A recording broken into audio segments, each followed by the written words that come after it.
After every crypto crash, most people panic sell. But the real story begins after the crash. Prices fall fast. Headlines scream disaster. Social media is filled with fear. And beginners wonder if crypto is finished forever. Here's the truth. A crypto crash doesn't destroy crypto. It destroys weak beliefs. It exposes who invested with understanding and who followed noise. Today, we'll calmly walk through what actually happens after a crypto crash, step by step, in simple language. First, let's define a crash.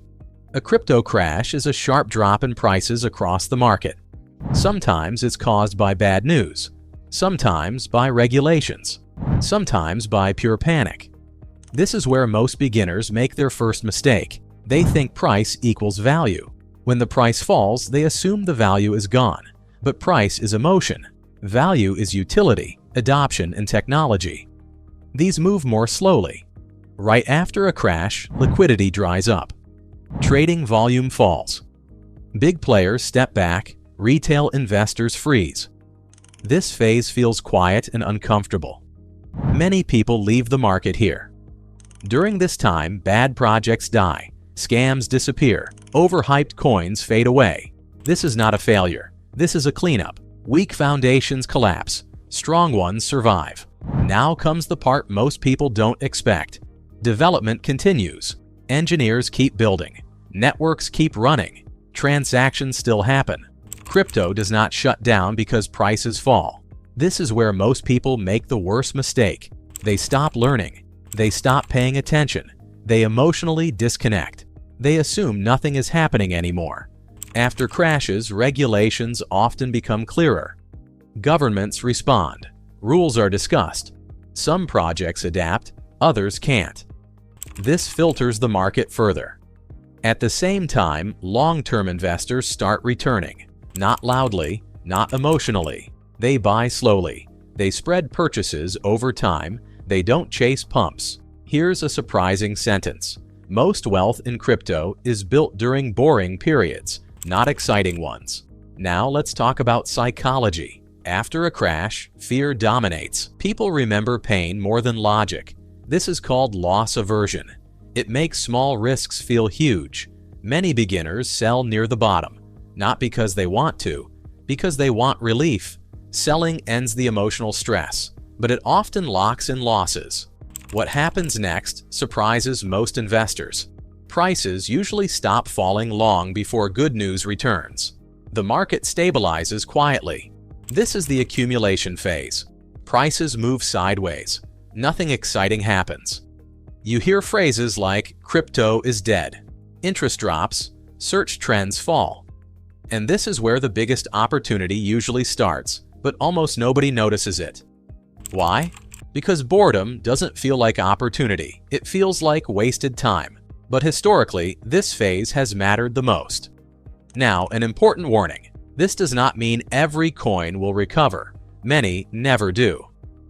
Understanding fundamentals becomes critical here.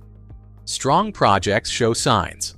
Active development, real users, transparent teams, clear use cases. Weak projects show silence. Here's another pattern interrupt. Recovery does not start with hype. It starts with stability. As confidence slowly returns, prices begin rising again, not in a straight line. There are pullbacks, doubts remain. Many people miss this phase because they're waiting for certainty. Certainty comes last. By the time everyone feels safe again, prices are usually much higher. This cycle has repeated across multiple crashes. Different years, different triggers, same human behavior. So what should beginners actually do after a crash? First, pause. Do nothing emotionally. Don't rush decisions.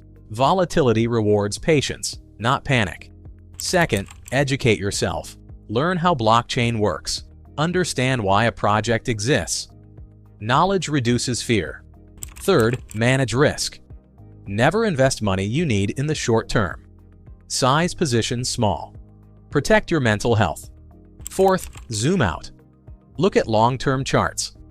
Look at adoption trends. Short-term pain often hides long-term progress.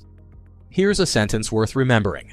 Markets transfer money from the impatient to the patient. Finally, accept uncertainty. Crypto is volatile. That's not a bug. It's part of its nature. High potential comes with high swings. A crypto crash is not the end. It's a reset, a test, a filter. One more thing matters more than charts. Time. Time allows technology to mature. It allows bad ideas to fail safely. It allows good systems to prove themselves through use, not promises. This is why experienced investors sound calm during crashes, because they've seen recovery before. Beginners often ask one question after a crash. Should I quit? The better question is, what did I learn? Every cycle teaches something different. Sometimes the lesson is about risk. Sometimes about patience. Sometimes about avoiding hype. These lessons compound over time. Another truth. No one times the bottom perfectly. Waiting for the perfect moment usually means missing it. Progress happens through consistency, not prediction. This doesn't mean blind optimism. Skepticism is healthy. Blind fear is not. Balance comes from understanding both risks and possibilities. If you expect volatility, it stops shocking you. When surprises disappear, emotional mistakes drop. That's how crashes stop feeling like disasters and start feeling like phases. If this video gave you clarity rather than fear, subscribe for calm crypto education. No hype, no noise. This matters more than ever.